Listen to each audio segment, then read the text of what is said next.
ഭദ്രം കർണേഭിः ശൃണുയാമദേവാः ഭദ്രം പശ്യേമാക്ഷഭിർയജത്രാः സ്ഥിരൈരङ्गैस्तुष्टुवांसस्तनूभिर्व्यसेमदेवहितं यदायुः इन्द्रो वृद्धश्रवाः स्वस्ति न पूषा विश्ववेदाः स्वस्ति नस्तार्क्ष्यो अरिष्टनेमि स्वस्ति नो बृहस्पतिर्दधातु ओम शांति शांति शांति। ओम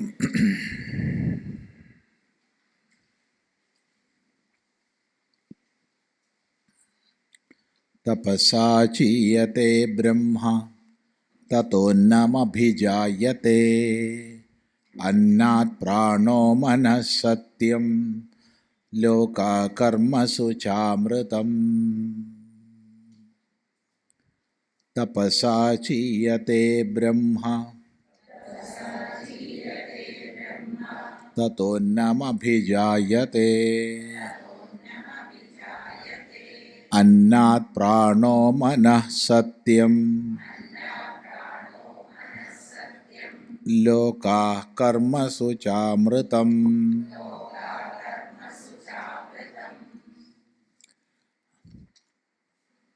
കഴിഞ്ഞ മന്ത്രത്തിൽ അക്ഷരാത് സംഭവതി വിശ്വം, അക്ഷരത്തിൽ നിന്ന് സമസ്തവും അഥവാ ഈ പ്രപഞ്ചം മുഴുവൻ തന്നെ ആവിർഭവിക്കുന്നു പറഞ്ഞു.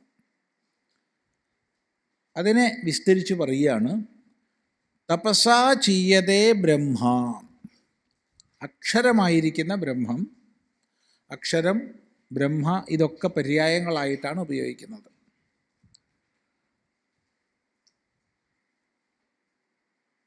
യയാതദക്ഷരമധിഗമ്യതേ എന്ന് നേരത്തെ പറഞ്ഞു. ആ അക്ഷരം ബ്രഹ്മമാണ്. അക്ഷരം ബ്രഹ്മപരമം. ഗീത, അക്ഷരം ബ്രഹ്മപരമം, അക്ഷരം പരം ബ്രഹ്മമാണ്. അപ്പോൾ ഇവ പര്യായങ്ങളായിട്ട് ഉപയോഗിക്കുന്നു. കഴിഞ്ഞ മന്ത്രത്തിലും അക്ഷരശബ്ദമാണ് ഉപയോഗിച്ചത്, ഈ മന്ത്രത്തിൽ ബ്രഹ്മശബ്ദം ഉപയോഗിക്കുന്നു. രണ്ടും ഒന്ന് തന്നെ, ഒരു മാറ്റവും ഇല്ല.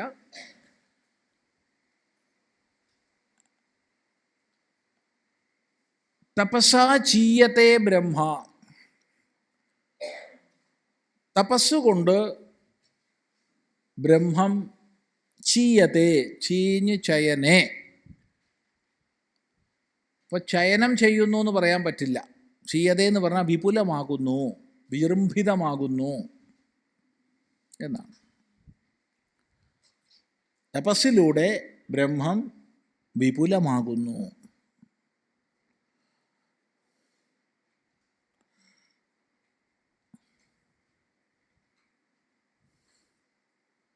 തതഃ,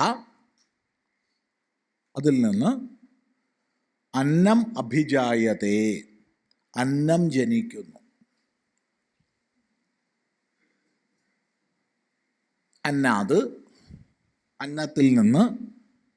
ഇവിടെ അന്നത്തിൽ നിന്ന് എന്നുള്ളതിന് അതിൽ നിന്ന് എന്ന് കണിശമായ അർത്ഥം എടുക്കുന്നതിന് പകരം അനന്തരം എന്നുള്ള അർത്ഥം എടുത്താൽ മതി. അന്നാനന്തരം എന്നെടുത്താൽ മതി. അന്നാത് പ്രാണഃ, പ്രാണൻ, മനഃ, മനസ്സ്, സത്യം, സത്യം, ലോകഃ, ലോകങ്ങൾ, കർമ്മസു ച, കർമ്മങ്ങളിലാകട്ടെ അമൃതവും.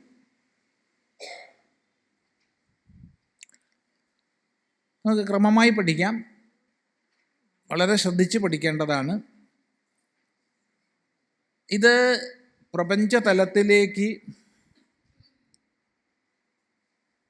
അഥവാ നാമരൂപാത്മകമായ സൃഷ്ടിതലത്തിലേക്ക് ഇറങ്ങി വരുന്ന ഭാഗമാണ്.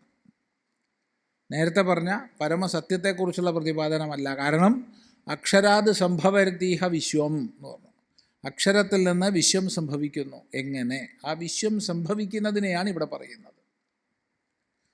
തപസാ ബ്രഹ്മ ചീയതേ, തപസ്സിലൂടെ ബ്രഹ്മം വിപുലമാകുന്നു. എന്താണ് ഇവിടെ തപസ്? ഇത് വളരെ ചിന്തിക്കേണ്ടതാണ്. ഇപ്പോൾ വ്യക്തിതലത്തിൽ തപസ്സെന്ന് പറഞ്ഞാൽ മനസ്സിൻ്റെയും ഇന്ദ്രിയങ്ങളുടെയും ഏകാഗ്രത സമ്പാദനം തപസ്സാണെന്ന് പറയാം. ചിത്തശുദ്ധിയർത്ഥം ചെയ്യുന്ന എല്ലാ സാധനകളും തപസ്സാണെന്ന് പറയാം. മനോനിയന്ത്രണം, ബുദ്ധി നിയന്ത്രണം എന്നുള്ളത് ബുദ്ധിക്ക് ഏകാഗ്രതയും മനസ്സിന് ശുദ്ധിയും കൈവരിക്കാനുള്ള എല്ലാ ക്രമവും തപസ്സാണെന്ന് പറയാം. ഇനി തപസ് തന്നെ പ്രായശ്ചിത്ത രൂപത്തിലുള്ള തപസ്സുകളുണ്ട്, അത് വേറെ, അത് പറയാം. ശരീരം, ഇന്ദ്രിയങ്ങൾ, മനസ്സ്, വാക്ക് ഇവയുടെയൊക്കെ തപസ്സുകൾ വേർതിരിച്ച് പറയാം. എന്നാൽ ഇവിടെ ബ്രഹ്മസംബന്ധമായി തപസ് പറയുമ്പോൾ അതൊന്നും പറയാൻ പറ്റില്ല. എന്നാൽ വേദത്തിൽ, ഉപനിഷത്തുക്കളിൽ പലയിടത്ത് പല ശാഖകളിൽ ബ്രഹ്മസംബന്ധിയായി തപസ് വർണ്ണിച്ചിട്ടുണ്ട്. സ തപോതപ്യത, സ തപസ്തപ്ത്വാ എന്നൊക്കെ.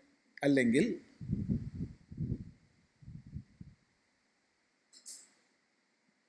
തദൈക്ഷത, അത് സങ്കല്പിച്ചു. പല പ്രകാരത്തിൽ പറയുന്നുണ്ട്. സോ കാമയത, അവൻ കാമിച്ചു എന്നൊക്കെ. കാമിച്ചു എന്ന് പറഞ്ഞാൽ സങ്കല്പിച്ചു. ഇവിടെ തപസ്സെന്ന് പറഞ്ഞാൽ തപഹ അത്ര, ഇവിടെയല്ല, വേറൊരു സന്ദർഭത്തിൽ ഭാഷ്യകാരൻ പറയും തപഹ അത്ര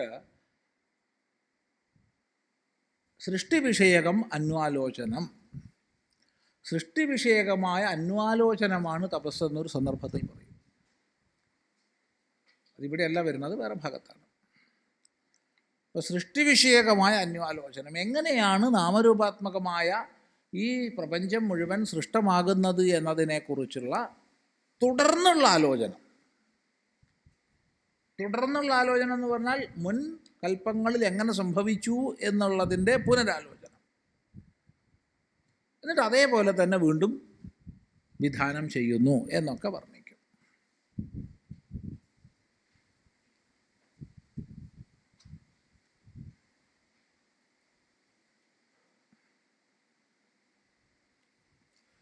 ഒരു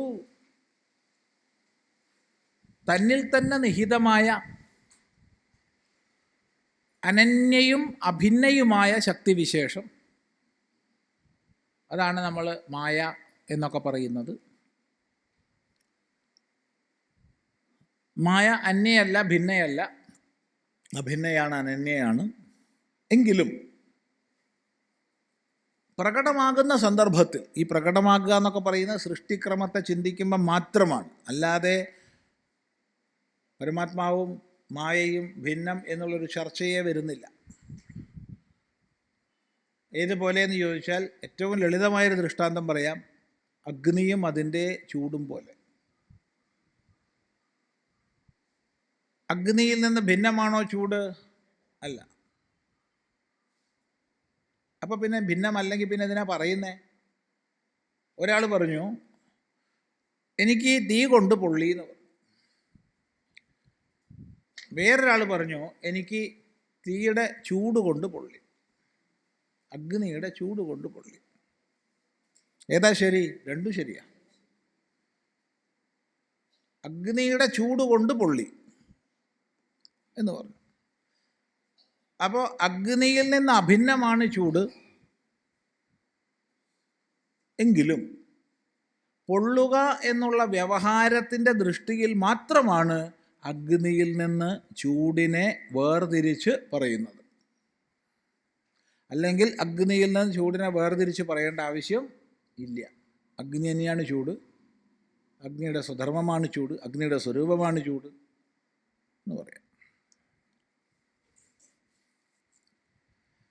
പക്ഷെ പൊള്ളുക എന്നുള്ള വ്യവഹാരത്തിൻ്റെ ദൃഷ്ടിയിൽ അഗ്നിയിൽ നിന്ന് ഭിന്നമായിട്ട് നമ്മൾ ചൂടിനെ പരിഗണിക്കും. അപ്പോഴാണല്ലോ അഗ്നിയുടെ ചൂടെന്ന് പറഞ്ഞത്.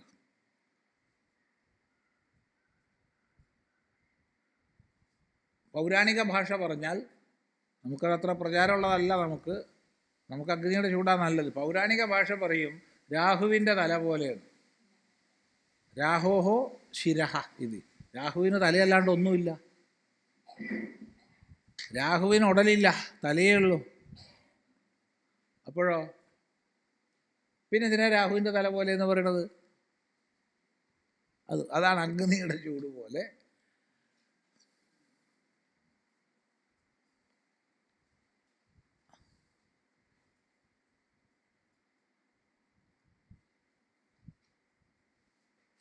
ഈ അനന്യയായ അഭിന്നയായ മായ തന്നിൽ തന്നെ താനായി തന്നെ ഇരിക്കുന്നത് കാര്യാർത്ഥം പ്രകടമാകുമ്പോൾ ഏതുപോലെയെന്ന് ചോദിച്ചാൽ, നമ്മുടെ ഉള്ളിൽ തന്നെ നാമായിരിക്കുന്ന വൃത്തി പ്രകടമാകും.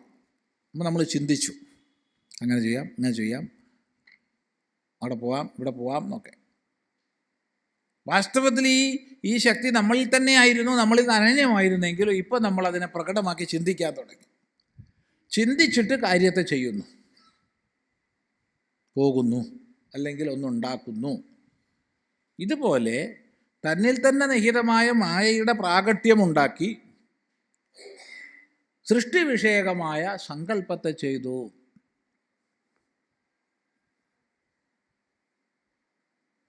ഇത് പ്രശ്നോപനിഷത്തിൽ വിസ്തരിക്കുന്നുണ്ട് ഈ വിഷയം. ഈ ഒരൊറ്റ മന്ത്രമാണ് 6-ാം പ്രശ്നത്തിൻ്റെ പ്രതിപാദ്യം. ഇതിന് വിസ്തരിക്കുകയാണ്. പ്രശ്നോപനിഷത്തിൽ മൊത്തം 6 പ്രശ്നങ്ങളാണുള്ളത്. 6-ാമത്തെ പ്രശ്നം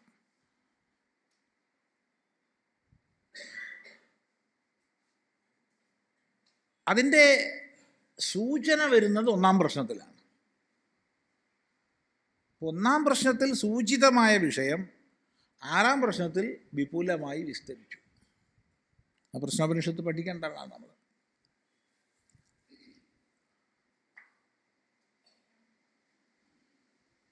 അവിടെ പ്രജാകാമോഹ വൈ പ്രജാപതി സ തപോ തപ്യത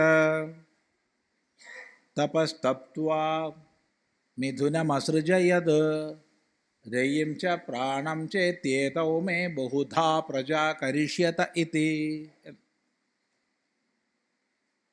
പ്രജാകാമനായി തീർന്നു പ്രജാപതി. ആത്മാർത്ഥം പ്രജകളെ, ആത്മാർത്ഥം വെച്ചാൽ തനിക്ക് വേണ്ടി പ്രജകളെ കാമിക്കുന്നവനായി തീർന്നു. ഇതൊന്ന് ലൗകികാർത്ഥം എടുക്കരുതേ.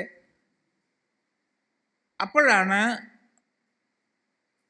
ഈശ്വരനെ അല്ലെങ്കിൽ പരമാത്മാവിനെ അല്ലെങ്കിൽ ബ്രഹ്മത്തെ പ്രജാപതി എന്ന് പറയുന്നത്.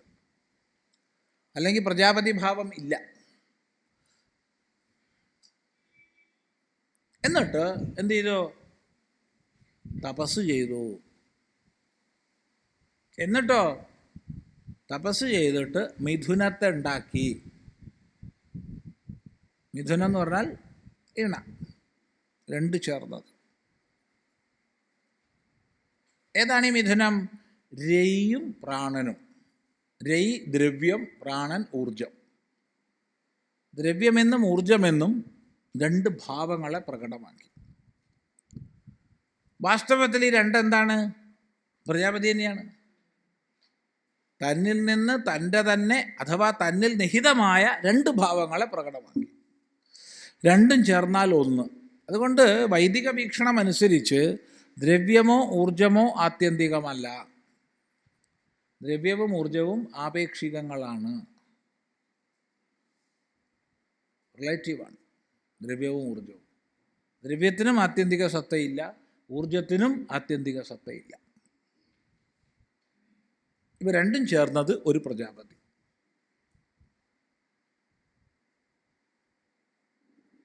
അങ്ങനെ ഈ ദ്രവ്യമയമായതും പ്രാണാത്മകമായതും ചേർന്ന് ഏതൗ ഇവ 2ഉം മേ എനിക്ക് ബഹുധാ പ്രജാ കരിഷ്യത ഒരുപാട് സന്താനങ്ങളെ ഉണ്ടാക്കി തരും എന്ന് സങ്കല്പിച്ചു.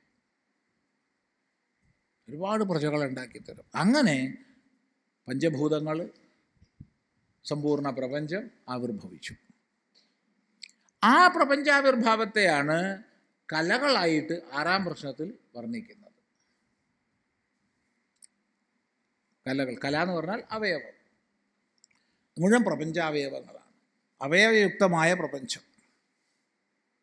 വ്യഷ്ടിയിലും സമഷ്ടിയിലൊക്കെ അത് മനസ്സിലാക്കാം. ആ പ്രശ്നോപനിഷത്തിലെ 1ഉം 6ഉം പ്രശ്നങ്ങളുടെ മൂലരൂപമാണ് ഈ മന്ത്രം. അപ്പോൾ ഇതിനെ വിസ്തരിച്ച് പഠിക്കണമെങ്കിൽ 1ആം പ്രശ്നവും 6ആം പ്രശ്നവും പഠിക്കണം. അപ്പം എന്തായാലും ഇപ്പം തരപ്പെടില്ല. തപസാ ചീയതേ ബ്രഹ്മ. തപസ്സുകൊണ്ട്, സൃഷ്ടിവിഷയകമായ അന്വാലോചനം കൊണ്ട്, അല്ലെങ്കിൽ സൃഷ്ടിവിഷയകമായ സങ്കല്പം കൊണ്ട് തന്നിൽ തന്നെ നിഹിതമായ മായയെ പ്രകടമാക്കി. നമുക്കൊരാളുടെ ദേഷ്യം വന്നു, അയാൾ അടിക്കാൻ പുറപ്പെടുക. അല്ലെങ്കിൽ ഒരാളോട് പ്രേമം വന്നു, അയാൾ ആലിംഗനം ചെയ്യാൻ പുറപ്പെടുക. 2 ദൃഷ്ടാന്തം, 2 അറ്റത്തുള്ള. ഈ അടിക്കാൻ, ആലിംഗനം ചെയ്യാൻ, ഈ രണ്ടിനുമുള്ളതായ ഇച്ഛയും ക്രിയയും പുറമേന്ന് വന്നതാണോ അല്ലയോ? അല്ല, അത് നമ്മിൽ തന്നെ നിഹിതമായിരുന്നു. പക്ഷെ നമ്മിൽ നിഹിതമാണെങ്കിലും അത് ആലിംഗനമായോ അടിയായോ പ്രകടമല്ലായിരുന്നു. പ്രകടമായി.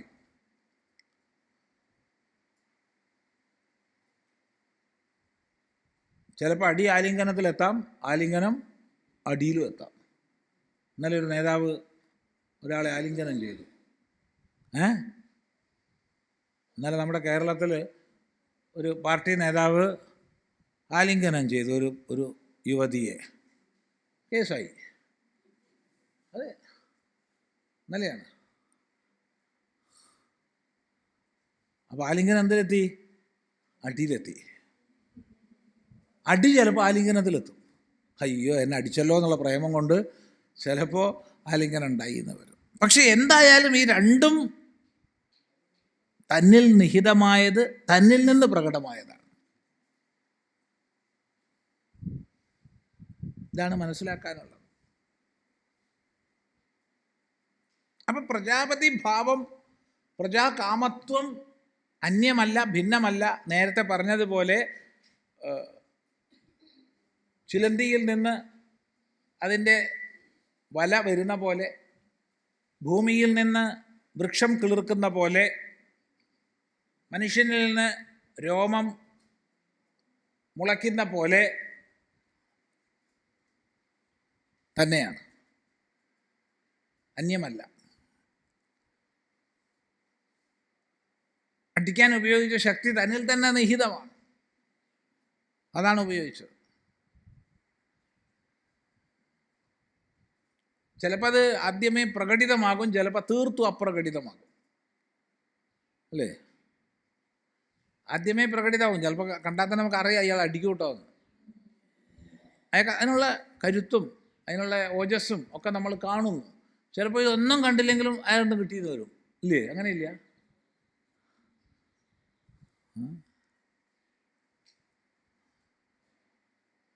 അതെ.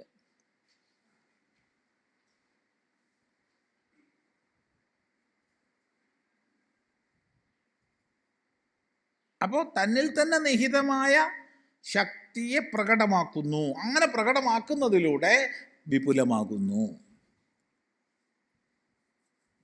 തപസാ ചീയതേ ബ്രഹ്മ. തതഃ, അതിൽ നിന്ന്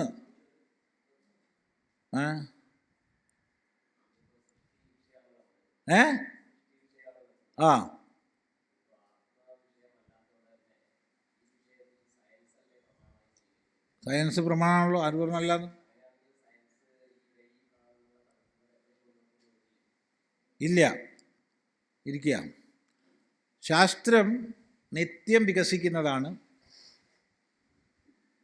ശാസ്ത്രം വികസിച്ചുകൊണ്ടേയിരിക്കും. ശാസ്ത്രത്തിന് വികസിതം എന്നൊരു ഭാവം ഇല്ല. സാന്ദർഭികമായിട്ട് വികസിതം എന്നൊരു വാക്ക് പറഞ്ഞുകൊണ്ട് പറയട്ടെ, ഇന്ന് പൊതുവെ ഭൂരിഭാഗവും ഒരു വികസിത ഭാരതത്തിന് വേണ്ടി പറയുന്നുണ്ട്. നമുക്ക് യോജിപ്പില്ലാത്ത വിഷയമാണത്. ഭാരതം ഒരിക്കലും വികസിതമാവരുത് എന്നാണ് എൻ്റെ സങ്കല്പം. വികസ്വരമാവണം, എന്നും വികസിച്ചുകൊണ്ടേയിരിക്കണം. ഒരിക്കലും വികസിതമാവരുതേ എൻ്റെ ഭാരതം. എന്നാണ് എൻ്റെ പ്രാർത്ഥന. ഇത് കേട്ട് കഴിഞ്ഞാൽ BJP-കാർക്ക് ദേഷ്യം പിടിക്കും. ദേഷ്യം ഉണ്ടെങ്കിൽ അവിടെ വെച്ചോളുക.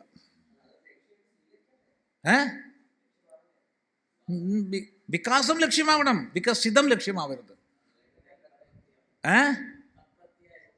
ഇത് അതെ അതെ, അത് ക്യാഷ്ലെസ് ഇന്ത്യ എന്നുള്ള പരസ്യം പോലെ വിഡിത്താണ്. ക്യാഷ്ലെസ് ഇന്ത്യ, കറൻസിലെസ് ഇന്ത്യയാണ് വേണ്ടത്, ക്യാഷ്ലെസ് ആവരുത്.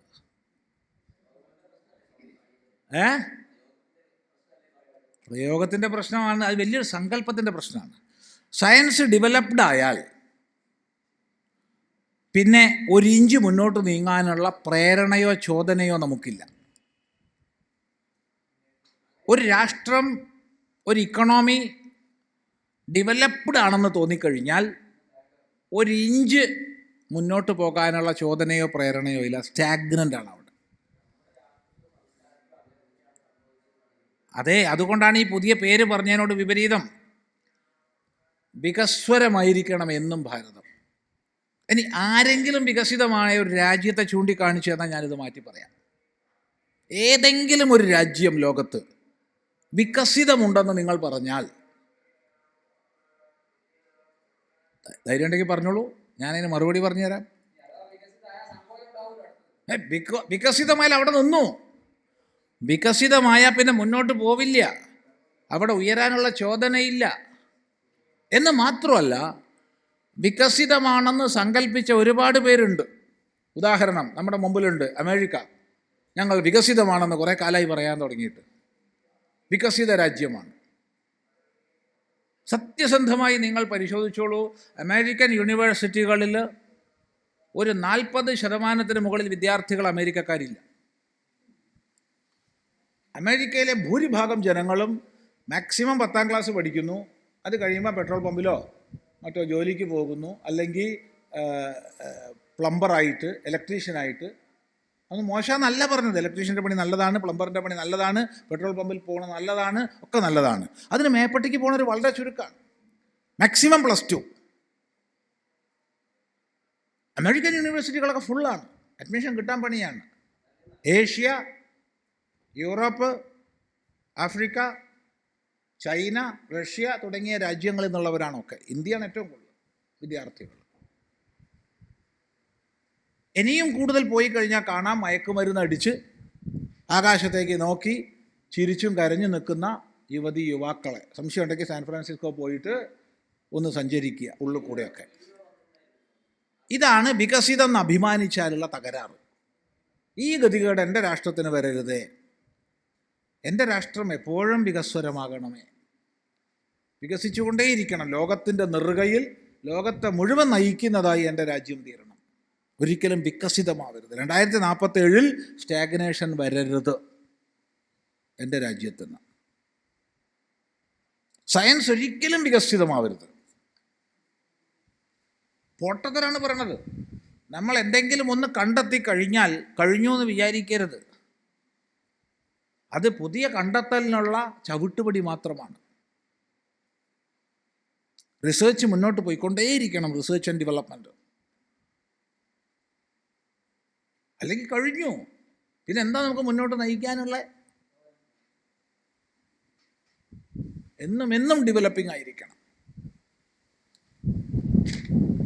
അല്ലെങ്കിൽ ഈ പറഞ്ഞ അഭിമാനിച്ച രാജ്യങ്ങളുടെ ദുരവസ്ഥ അവശ്യം നമുക്കും വരും, അവശ്യം വരും. അതുകൊണ്ട് ശാസ്ത്രമല്ലേ പ്രമാണം, ശാസ്ത്രമാണ്.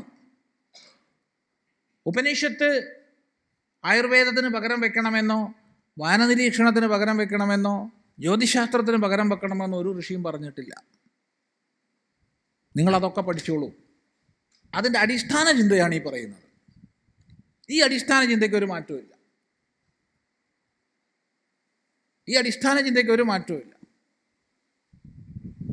ഇനി ഇന്ന് നമ്മൾ സയൻസ് എന്ന് പറയുന്നതിലൂടെ ഉദ്ദേശിക്കുന്നത് വികസ്വരമാണെന്ന് അംഗീകരിക്കണം. ഇന്നലെ പറഞ്ഞത് ഇന്ന് മാറ്റി പറയും, ഇന്ന് പറഞ്ഞതിന് നാളെ മാറ്റി പറഞ്ഞേ മതിയാവും. അതതിൻ്റെ പോരായ്മയല്ല, അത് സയൻസിൻ്റെ മെത്തഡോളജിയാണ്. അതിൻ്റെ ഗതി അത് തന്നെയാണ്, അതിൻ്റെ സംവിധാനം അത് തന്നെയാണ്.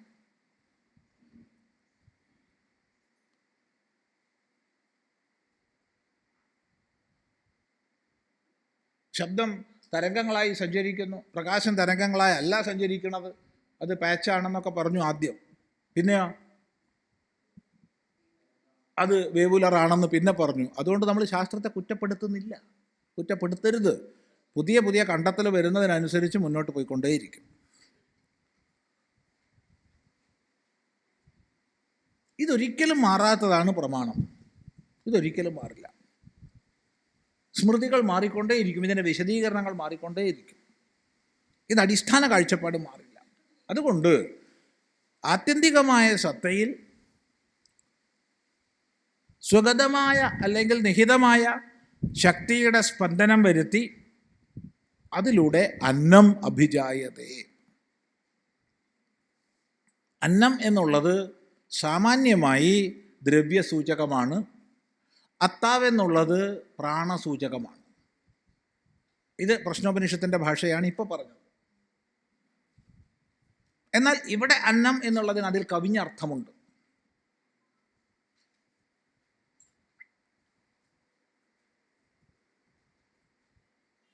സർവജന്തു സാധാരണമായിട്ടുള്ള ഭോഗ്യമാണ് അന്നം.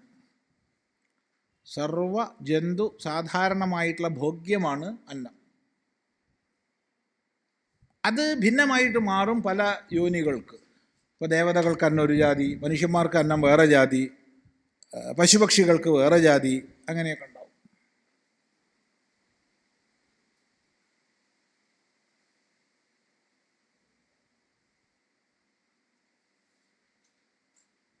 അപ്പം സർവജന്തു സാധാരണമായ ഭോഗ്യം അന്നം.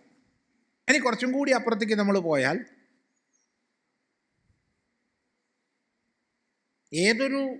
ഒരു അവ്യക്തമായ അവ്യാകൃത ഭാവം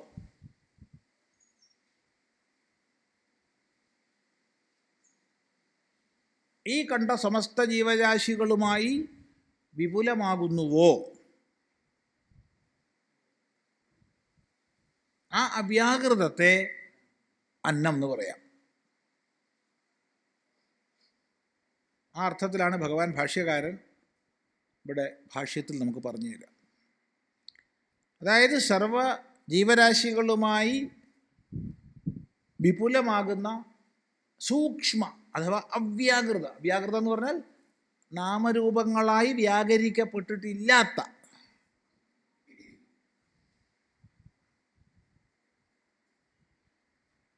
ഇംഗ്ലീഷിൽ നമ്മൾ അൺമാനിഫെസ്റ്റ് എന്ന് പറയുന്ന, നാമരൂപാത്മകമായി വ്യാകരിക്കപ്പെട്ടിട്ടില്ലാത്ത അവ്യാകൃതം, അത് അന്നമാണ്. ആ വ്യാകൃതത്തിൽ നിന്നാണ് ഹിരണ്യഗർഭോത്പത്തി. ഹിരണ്യഗർഭൻ സർവ പ്രാണിജാലങ്ങളുടെയും സൂക്ഷ്മതലമാണ്, സമഷ്ടി സൂക്ഷ്മതലമാണ്. അതിനെ നമുക്ക് പ്രാണനെന്ന് പറയാം. അപ്പോൾ തന്നിൽ തന്നെ നിഹിതമായ ആത്മശക്തിയെ പ്രകടമാക്കി അഥവാ അതിനെ കാര്യക്ഷമമാക്കി, അതാണ് കുറച്ചും കൂടി നല്ലൊരു പദം, കാര്യക്ഷമമാക്കി ഈ അക്ഷരത്തിൽ നിന്ന് അവ്യാകൃതവും ഹിരണ്യഗർഭനും ആവിർഭവിക്കുന്നു.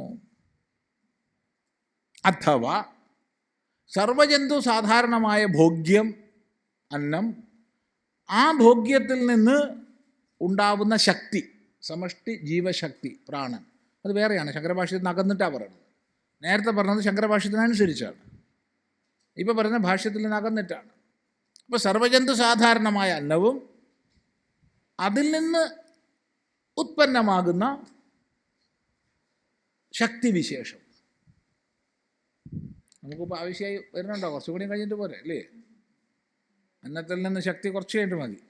അതെ, അതാണ് സർവജന്തു സാധാരണമായ അന്നം, അന്നത്തിൽ നിന്ന് ശക്തി പ്രാണൻ. പിന്നീട് മനസ്സ്, ഏത് മനസ്സ്? സമഷ്ടി. സമഷ്ടി പറഞ്ഞാൽ വ്യഷ്ടി അതിൽ ഉൾപ്പെട്ടു.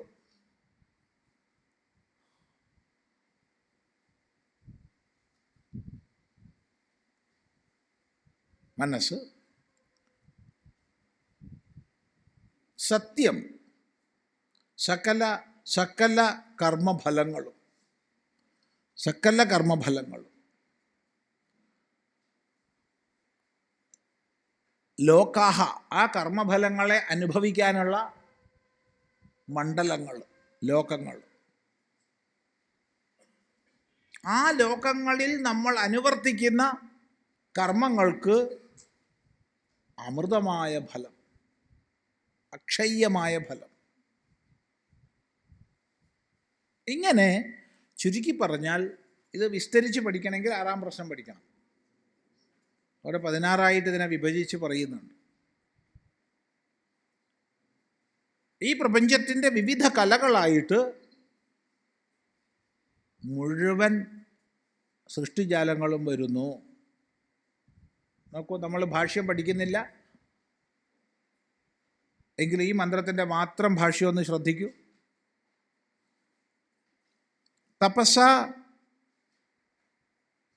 ജ്ഞാനേന ഉത്പത്തി വിധിജ്ഞതയാ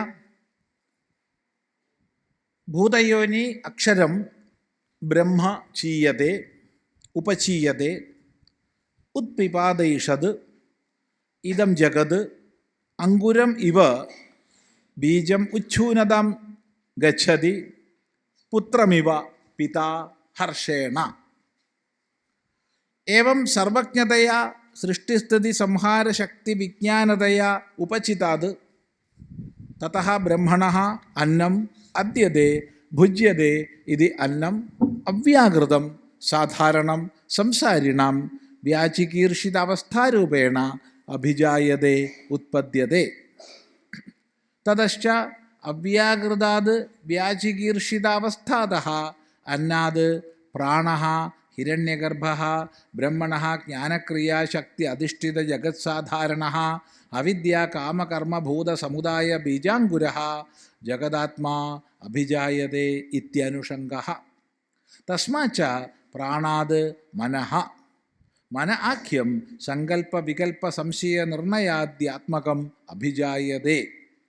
തതഃ അപി സങ്കല്പാദ്യാത്മകാത് മനസഃ സത്യം സത്യാഖ്യം ആകാശാദിഭൂതപഞ്ചകം അഭിജായതേ. തസ്മാത് സത്യാഖ്യാത് ഭൂതപഞ്ചകാത് അണ്ഡക്രമേണ സപ്തലോകാഃ ഭൂരാദയഃ. തേഷു മനുഷ്യാദിപ്രാണിവർണ്ണാശ്രമക്രമേണ കർമാണി. കർമ്മസു ച നിമിത്തഭൂതേഷു അമൃതം കർമ്മജം ഫലം. യാവത് കർമാണി കൽപ്പകോടിശതൈരപി ന വിനശ്യന്തി താവത് ഫലം ന വിനശ്യതി ഇതി അമൃതം. നോക്കൂ, ഇവിടെ ഭാഷ്യകാരൻ ഈ ഭാഷ്യത്തിൽ നിന്ന് ഭിന്നമായ രീതിയിൽ പലതരത്തിൽ വ്യാഖ്യാനിക്കാം. എങ്കിലും ഭാഷ്യകാരൻ പറയുന്നതൊന്ന് ശ്രദ്ധിക്കുക. തപസ്സ ജ്ഞാനോത്പത്തി വിധിജ്ഞതയാ.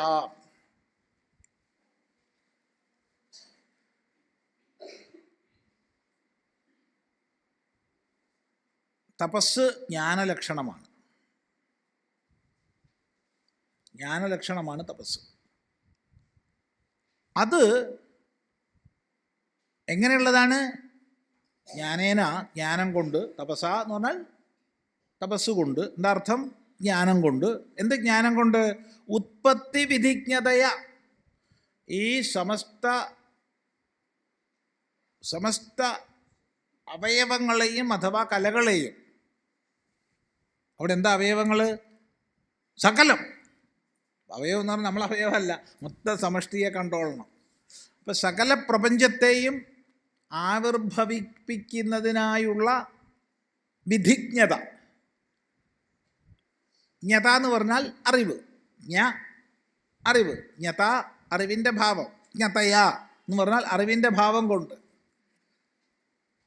സമസ്ത സൃഷ്ടിജാലങ്ങളുടെയും വിധിയെക്കുറിച്ചുള്ള അറിവിൽ നിന്ന്. അതാണ് ഇവിടെ തപസ്. ഭൂതയോനിയായ അക്ഷരം ബ്രഹ്മം ചീയത്തെ ഉപചീയത്തെ, വിപുലമാകുന്നു, വിജൃംഭണം വരുന്നു. അതിനൊരു വിസ്ഫോടനമെന്നോ വികാസമെന്നോ സ്വയം വിപുലീകരണമെന്നോ എന്ത് വേണമെങ്കിലും പറയാം. എന്ത് പറഞ്ഞാലും വിരോധമില്ല. ചീയതേ.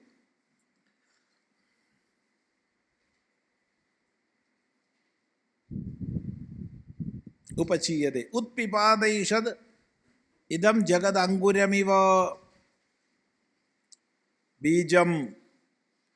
ബീജം അങ്കുരത്തെ ഉത്പാദിപ്പിക്കുന്നത് പോലെ, ബീജം വിത്ത് അങ്കുരത്തെ മുളയെ ഉത്പാദിപ്പിക്കുന്നത് പോലെ ഉച്ചൂനതാം വിപുലതയെ പ്രാപിക്കുന്നു. ഏതുപോലെ? പുത്രമിവ പിതാഹർഷേണ. അത്യന്ത ആനന്ദത്തോടുകൂടി ഹർഷത്തോടുകൂടി പിതാവ് പുത്രനെ എന്ന പോലെ, പുത്രപ്രാപ്തിയിൽ പിതാവിന് അത്യന്തമായ ഹർഷം എന്ന പോലെ സ്വസങ്കല്പമാത്രത്താൽ ഈ ജഗതാകാരതയെ പ്രാപിക്കുന്നു. ഏവം സർവജ്ഞതയാ. അങ്ങനെ സർവജ്ഞത കൊണ്ട് നേരത്തെ പറഞ്ഞത് ഉത്പത്തി വിധിജ്ഞത എന്നാണ്. ഉത്പത്തിയെ സംബന്ധിക്കുന്ന വിധിയെ അറിയുക എന്നത്. ഇവിടെ സർവജ്ഞത എന്നാണ് പറയുന്നത്. സർവജ്ഞത കൊണ്ട് സൃഷ്ടിസ്ഥിതി സംഹാരശക്തി വിജ്ഞാനവത്തയാ. എന്താ ഈ സർവജ്ഞത? സൃഷ്ടി സ്ഥിതി സംഹാരശക്തി വിജ്ഞാനവത്തയാ. എങ്ങനെയാണ് സൃഷ്ടി? എന്തിനാണ് സൃഷ്ടി? എവിടുന്നാണ് സൃഷ്ടി? എപ്പോഴാണ് സൃഷ്ടി? തുടങ്ങി സൃഷ്ടി സംബന്ധമായ എല്ലാ ചോദ്യങ്ങളും, അതുപോലെ സ്ഥിതി സംബന്ധമായ എല്ലാ ചോദ്യങ്ങളും, സംഹാര സംബന്ധമായ എല്ലാ ചോദ്യങ്ങളും, ഇവയ്ക്കെല്ലാം ഉത്തരം അറിയുക എന്നുള്ളത്. അതിനെക്കുറിച്ചെല്ലാം അറിയുന്ന സർവജ്ഞത കൊണ്ട് അതോട് ഉപചിതാത് കൂടിച്ചേർന്ന തതഃ ബ്രഹ്മണ. അങ്ങനെയുള്ള ബ്രഹ്മത്തിൽ നിന്ന്, ഇത് മായാശക്തിയാണ്, ഈ ശക്തിയിൽ നിന്ന്, ശക്തിയോട് ചേർന്ന ബ്രഹ്മത്തിൽ നിന്ന്, ശക്തിയോട് ചേർന്നെന്ന് പറയുമ്പോൾ ശക്തി വേറെ ബ്രഹ്മം വേറെ എന്നൊന്നും വിചാരിച്ചേക്കരുത്. അതുകൊണ്ടാണ് നേരത്തെ പറഞ്ഞത് അഗ്നി പ്രകടമാകുന്നു എന്നൊക്കെ. അങ്ങനെയുള്ളതിൽ നിന്ന് അന്നമഭിജായതേ. അന്നം അദ്യതേ ഭുജ്യതേ ഇത് അന്നം. ഭുജിക്കപ്പെടുന്നത് എന്തോ അത് അന്നം. എന്താണ്? അവ്യാകൃതം. നാമരൂപാത്മകമായി വ്യാകരിക്കപ്പെട്ടിട്ടില്ലാത്ത, വിപുലമാക്കപ്പെട്ടിട്ടില്ലാത്ത, സാധാരണമായ സംസാരിണം വ്യാജികീർഷിതാവസ്ഥാരൂപേണ സകലത്തെയും ചെയ്യാനുള്ള ഇച്ഛയോടുകൂടിയ ഭാവത്തിൽ, സകലത്തെ വ്യാജികീർഷിത എന്ന് പറഞ്ഞാൽ ചെയ്യാനുള്ള, വിപുലീകരിക്കാനുള്ള ഇച്ഛയാണ്. വിപുലീകരിക്കാനുള്ള ഇച്ഛയോടുകൂടിയ ആ ഭാവം ഉണ്ടാവുന്നു അന്നം. തതശ്ച അവ്യാകൃതാത് വ്യാജികീർഷിത അവസ്ഥാതഃ. ആ വ്യാജികീർഷിതമായിരിക്കുന്ന അവസ്ഥ അന്നത്തിൽ നിന്ന് പ്രാണഃ ഹിരണ്യഗർഭഃ ബ്രഹ്മണഃ ജ്ഞാനക്രിയാശക്തി അധിഷ്ഠിത ജഗത്സാധാരണഃ. സർവജഗത് സാധാരണമായ സൂക്ഷ്മകാരണം, സൂക്ഷ്മതലം. സൂക്ഷ്മകാരണം എന്ന് പറഞ്ഞ വാക്ക് തെറ്റാണ്. കാരണം വേറെ, സൂക്ഷ്മം വേറെ. ഇപ്പോൾ നടന്നുകൊണ്ടിരിക്കണമെന്ന് പറഞ്ഞ പോലെ ഒരു വാക്കാണ്. നമ്മളൊക്കെ പറയാറില്ലേ? ഭാഷയിൽ അത് തെറ്റില്ല കേട്ടോ, അല്ലേ? ആശയത്തിൽ തെറ്റാണെങ്കിലും ഭാഷയിൽ തെറ്റുണ്ടോ? അയാൾ നടന്നുകൊണ്ടിരിക്കണോ, അയാൾ ഓടിക്കൊണ്ടിരിക്കണോ, അയാൾ പറഞ്ഞുകൊണ്ടിരുന്നാൽ കുഴപ്പമില്ല. അയാൾ ഓടിക്കൊണ്ടിരിക്കുന്നു എന്നൊക്കെ പറഞ്ഞാൽ തെറ്റാണ്. കാരണം ഓടലും ഇരിക്കലും രണ്ടും വിഭിന്നമാണ്. ഓടിക്കൊണ്ടിരിക്കാൻ പറ്റുമോ ആർക്കെങ്കിലും? എന്നാലും അത് ഭാഷയിൽ നമ്മൾ അംഗീകരിക്കുന്നതാണ്. ശരി. അപ്പം ഇവിടെ അവ്യാകൃതാത് വ്യാജികീർഷിത അവസ്ഥാതഃ അന്നാത് പ്രാണോ ഹിരണ്യഗർഭോ ബ്രഹ്മണ ജ്ഞാനക്രിയാശക്തി അധിഷ്ഠിത ജഗത്സാധാരണ. ജ്ഞാനക്രിയാശക്തി അവയാൽ അധിഷ്ഠിതമായിരിക്കുന്ന ജഗത് സാധാരണമായ, സകല വൈവിധ്യപൂർണമായ ജഗത്തിനും സാധാരണയായ സൂക്ഷ്മം. ഈ സൂക്ഷ്മകാരണം എന്ന് പറയാൻ പാടില്ല, സൂക്ഷ്മഭാവം എന്ന് പറഞ്ഞാൽ മതി. എന്നാൽ കുഴപ്പമില്ല, എന്നാൽ തെറ്റാരും ആരോപിക്കില്ല. ആ സൂക്ഷ്മഭാവമാണ് ഹിരണ്യഗർഭൻ്റെ ഭാവം. പുരാണങ്ങളിൽ ഹിരണ്യഗർഭനെ ബ്രഹ്മാവെന്ന് വർണ്ണിക്കും. പുരാണങ്ങളിൽ, വേദാന്തത്തിൽ മിക്കവാറും ഹിരണ്യഗർഭ ശബ്ദമാണ് നമ്മൾ കാണുന്നത്. ജ്ഞാനക്രിയാശക്തി അധിഷ്ഠിത ജഗത്സാധാരണ അവിദ്യ കാമകർമ്മഭൂതസമുദായ ബീജാങ്കുര. അവിദ്യ കാമ കർമ്മ സമുദായത്തിൻ്റെ ബീജഭാവം, അതിൽ നിന്നുണ്ടാവുന്ന അങ്കുരം. ബീജം അവ്യാകൃതമാണ്, അതിൽ നിന്നുണ്ടാവുന്ന അങ്കുരമാണ് ഹിരണ്യഗർഭൻ. അതിൽ നിന്നുള്ള വിപുലീകരണമാണ് വിരാട് പ്രപഞ്ചം. നമുക്കൊരു വിത്ത്, മുള, വൃക്ഷം എന്നുള്ള സങ്കല്പെടുത്താൽ മതി. ആ മുള എന്നുള്ളതാണ് ഹിരണ്യഗർഭൻ, വിത്ത് എന്നുള്ളത് അവ്യാകൃതം.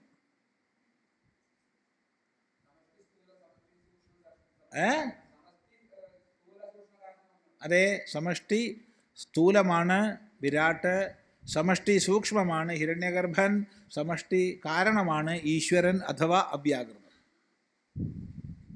അതിന് മൂലം ബ്രഹ്മം പരമാത്മ.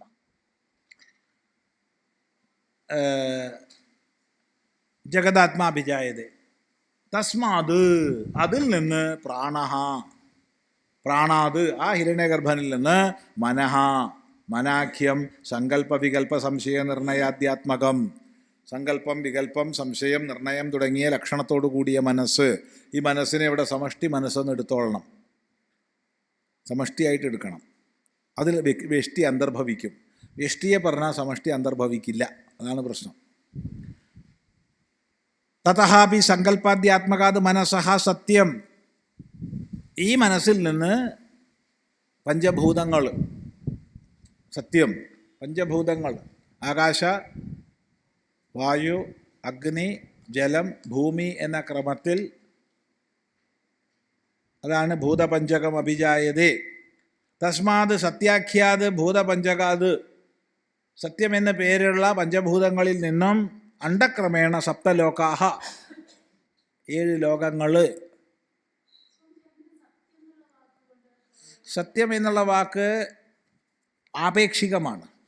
ആത്യന്തികമായി ഭൂതങ്ങളെ സത്യം എന്ന് പറയാൻ പാടില്ല, ആപേക്ഷികമായി സത്യം എന്ന് പറയാം. ആ അർത്ഥത്തിലാണ് ഇവിടെ എടുത്തത്. എങ്ങനെ? ആ പഞ്ചഭൂതങ്ങളാൽ സൃഷ്ടിക്കപ്പെട്ട ഭൂമി, ഭൂലോകം, ഭുവർലോകം, സുവർലോകം, മഹർലോകം, ജനലോകം, തപലോകം തുടങ്ങിയ ലോകങ്ങൾ ഇല്ലാതായാലും നിലനിൽക്കുന്നത് പഞ്ചഭൂതങ്ങളാണ്. സ്ഥൂല സൂക്ഷ്മ കാരണ ശരീരങ്ങളിൽ സ്ഥൂല സൂക്ഷ്മങ്ങൾ ഇല്ലാണ്ടായാലും നിലനിൽക്കുന്നത് പഞ്ചഭൂതങ്ങളാണ്. അതുകൊണ്ട് ആപേക്ഷികമായി അവയ്ക്ക് സത്യത്വം പറയാം, ആത്യന്തികമായി അവയും സത്യമല്ല. അതുപോലെ തന്നെ ചില സ്ഥലത്ത് സത്യം എന്ന് പറഞ്ഞാൽ കർമ്മഫലം എന്നർത്ഥം.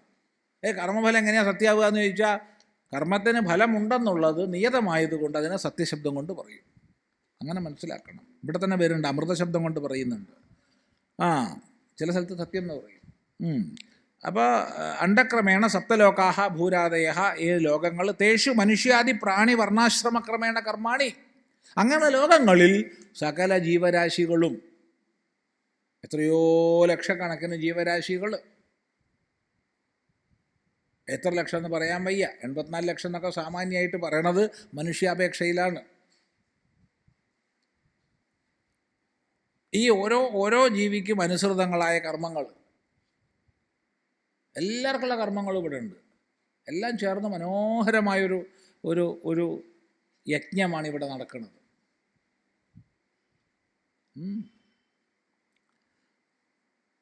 കർമ്മസുച നിമിത്ത ഭൂതേഷു അമൃതം കർമ്മജം ഫലം. അങ്ങനെയുള്ള കർമ്മങ്ങൾ നിമിത്തങ്ങളായിട്ട് അതിൻ്റെ ഫലം, ആ ഫലം അമൃതമാണ്. ചുരുക്കി പറഞ്ഞാൽ യാവത് കർമാണി കൽപ്പകോടി ശതൈരപി ന വിനശ്യന്തി താവത് ഫലം ന വിനശ്യതീതി അമൃതം. കർമ്മം ഉണ്ടെങ്കിൽ കൽപ്പകോടി ശതം കഴിഞ്ഞാലും അതിൻ്റെ ഫലം ഇല്ലാതാവില്ല, ഫലം ഉണ്ടാവും എന്നുള്ളത് നിശ്ചയമാണെന്നുള്ളത് കൊണ്ടാണ് അമൃത ശബ്ദം ഉപയോഗിച്ചത് എന്ന് പറയുന്നു. അങ്ങനെ ചുരുക്കി പറഞ്ഞാൽ പ്രാണൻ മുതൽ കർമ്മവും കർമ്മഫലവും അടങ്ങുന്ന സാമാന്യ ലൗകിക തലം വരെ സമസ്ത പ്രപഞ്ചവും ഈ അക്ഷരത്തിൽ നിന്ന് ആവിർഭവിക്കുന്നു. ഇതൊരു സൂത്ര രൂപത്തിൽ ഇവിടെ പറഞ്ഞിട്ടേ ഉള്ളൂ. വിപുലമായിട്ട് നമ്മൾ അനുസന്ധാനം ചെയ്ത് മനസ്സിലാക്കേണ്ടതാണ്. ഇതിൻ്റെ വിപുല ആഖ്യാനമാണ് പ്രശ്നോപനിഷത്തിൽ 6-ാം പ്രശ്നത്തിലുള്ളതെന്നും സാന്ദർഭികമായി പറയുകയാണ്.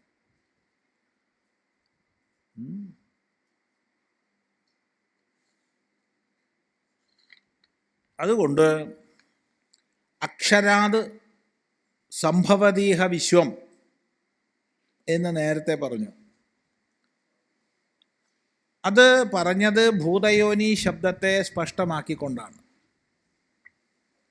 ഭൂതയോനി ശബ്ദമാകട്ടെ വന്നത് അക്ഷരത്തെ പഠിച്ചപ്പോഴാണ്. അക്ഷരമാകട്ടെ എന്താണ് പരാവിദ്യ എന്ന് പറഞ്ഞപ്പോഴാണ് നമ്മൾ ചിന്തിച്ചത്. അപ്പം അങ്ങനെ വരുമ്പോൾ അക്ഷര ഭിന്നമായിട്ടൊന്നുമില്ല എന്ന് വന്നു. കാര്യാകാരത്തിൽ ഭിന്നങ്ങളായി കാണപ്പെടുന്ന സകലവും സ്വരൂപതയാ ഈ അക്ഷരം തന്നെ എന്ന് വന്നു. കാരണം കാരണഭിന്നത കാര്യത്തിനില്ല എന്നതുകൊണ്ട്.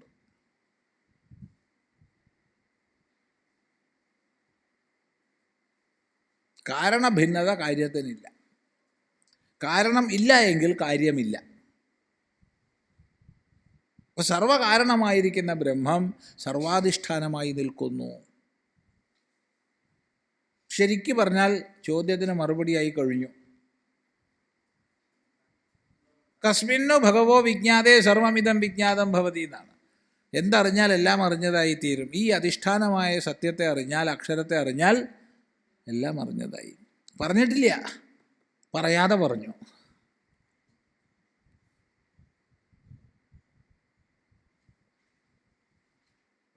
നോക്കൂ,